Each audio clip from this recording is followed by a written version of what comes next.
అందరికీ నమస్కారం. నేను మీ Revathi Ganesh. Welcome to our channel. మేము గుజరాత్ టూరిజంకి వెళ్ళిన వాటిల్లో ఇప్పటి వరకు ద్వారకా, భేట్ ద్వారకా అండ్ గోపి తలావ్ని మనందరం కలిసి వీడియోస్లో మనం చూస్తున్నాం కదా. మీరు ఆ వీడియోలో చూడనట్లయితే నేను డిస్క్రిప్షన్లో లింక్స్ ఇస్తాను. ఆ లింక్స్ని క్లిక్ చేసి మీరు ఆ వీడియోస్ చూస్తే మీరు ఎప్పుడన్నా వెళ్ళినప్పుడు మీకు యూస్ఫుల్గా ఉంటుంది. అండ్ ఇప్పుడు మనం దర్శనం చేసుకోబోయేది నాగేశ్వర జ్యోతిర్లింగం.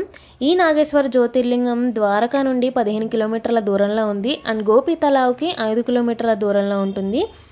ఈ ఒక్క నాగేశ్వర జ్యోతిర్లింగాన్ని దర్శనం చేసుకోవడానికి వెళ్ళడం కన్నా చుట్టూరు ఉండే మన ద్వారకా, భేట్ ద్వారకా, గోపితల అని వీటిని కూడా దర్శనం చేసుకుంటే బాగుంటుంది.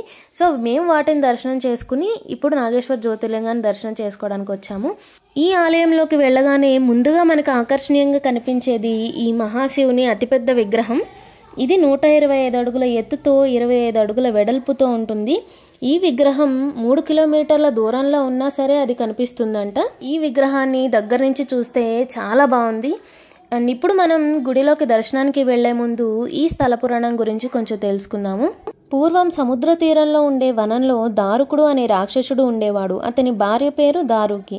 వీళ్ళు తపశక్తి సంపన్నులు. వీళ్ళకి చాలా దుష్ట సంతానం అయితే కలిగి ఉన్నారు. ఇంకా అనుచర గళం కూడా ఉండేది. ఈ రాక్షస దళం అంతా కలిసి అటుగా వెళ్లే బాటసారుల్ని చాలా ఇబ్బంది పెడుతూ ఉండేవాళ్ళు అనమాట.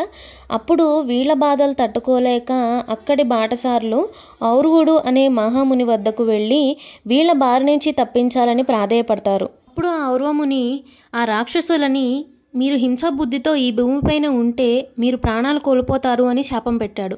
దాంతో దారుకుడు సముద్ర తీరంలోకి వెళ్ళి అక్కడ నగరాన్ని నిర్మించుకుని సముద్ర ప్రయాణికుల్ని హింసించడం పనిగా పెట్టుకున్నాడు. ఒకసారి ఓడలో వెళ్తున్న సుప్రియుడు అనే వ్యాపారిని ఇంకా వారి బంధువులను ఆ రాక్షసులు బంధించి తమ నగరం అడుగున ఒక చెరసాలలో బంధిస్తారు. సుప్రియుడు మహాశివభక్తుడు. అందుచేత చెరసాలలో ఉన్న మట్టిని కాస్త పోగేసి కాసిని నీళ్లు పోసి శివలింగంగా చేసి శివుణ్ణి పూజించడం ప్రారంభించాడు.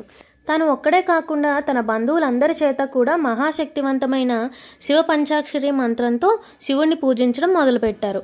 అప్పుడు అక్కడ కాపలాగా ఉండే రాక్షసులు ఒకడు వచ్చి, నువ్వు శివారాధన చేయకూడదు, మీరు మా రాజు రాణి అయిన దారుకి ఆరాధన మాత్రమే చేయాలి, శివ పూజ చేయరాదు, లేదంటే మిమ్మల్ని చంపేస్తాము అని అంటారు. సుప్రియుడు వినకపోవడంతో కంఠానికి కత్తిపెట్టి బెదిరిస్తారు. అయినా సుప్రియుడు వినకపోవడం వల్ల శిరస్సు ఖండించబోతుంటే అప్పుడు శివలింగం నుంచి శివుడు ప్రత్యక్షమయ్యి ఆ రాక్షసుణ్ణి తన త్రిశూలంతో ఖండించి దుష్టులైన తన అనుచరుల గళాన్నందరినీ భస్మం చేశాడు.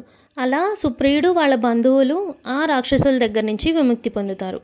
ఇలానే ఇంకా ఏ ప్రజలు కూడా ఇబ్బంది పడకూడదని శివుడు ఆ శివలింగంలోకి తన శక్తులన్నింటినీ ప్రవేశపెడతాడు.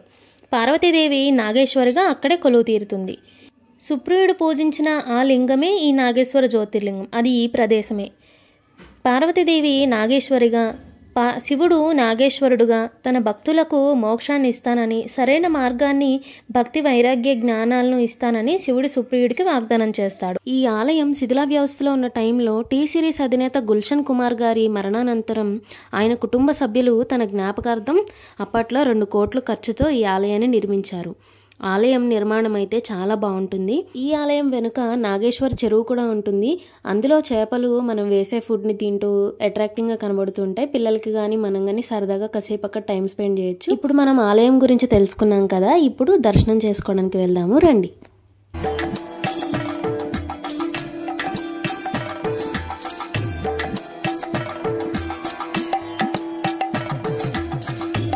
ఆలయంలోకి వెళ్ళగానే మనకి ముందుగా విశాలమైన సభామండపం అయితే కనిపిస్తుంది. ఇక్కడ స్వామివారికి భక్తులు జంట నాగులను సమర్పించి అభిషేకం చేయించుకుంటే విష సర్పాల నుంచి ఉండే దోషాలు లాంటివి పోతాయని ఇక్కడ విశ్వసిస్తారు. ఇదిగోండి, ఇదే నాగేశ్వర జ్యోతిర్లింగం. మీరు దర్శనం చేసుకోండి.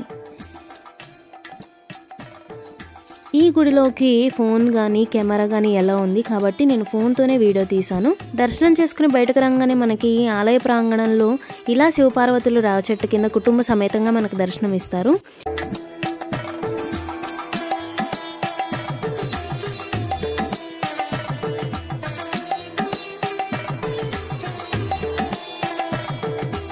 ఇంతటితో మనం నాగేశ్వర జ్యోతిర్లింగాన్ని దర్శనం చేసుకున్నాము. అంతకుముందు వీడియోస్లో ఉన్న ద్వారకా, గోపి తలావ్, భేట్ ద్వారకా ఇప్పుడు నాగేశ్వర్ జ్యోతిర్లింగం ఈ వీడియోస్ అయితే చూసాము. నెక్స్ట్ వచ్చే సోమనాథ్ జ్యోతిర్లింగం, గాంధీ గారి ఇల్లు, కీర్తి మందిర్, శేషన్గిర్ ఫారెస్ట్, సఫారీ అనమాట. ఇది అడవిలోకి సఫారీగా తీసుకువెళ్తారు మనల్ని.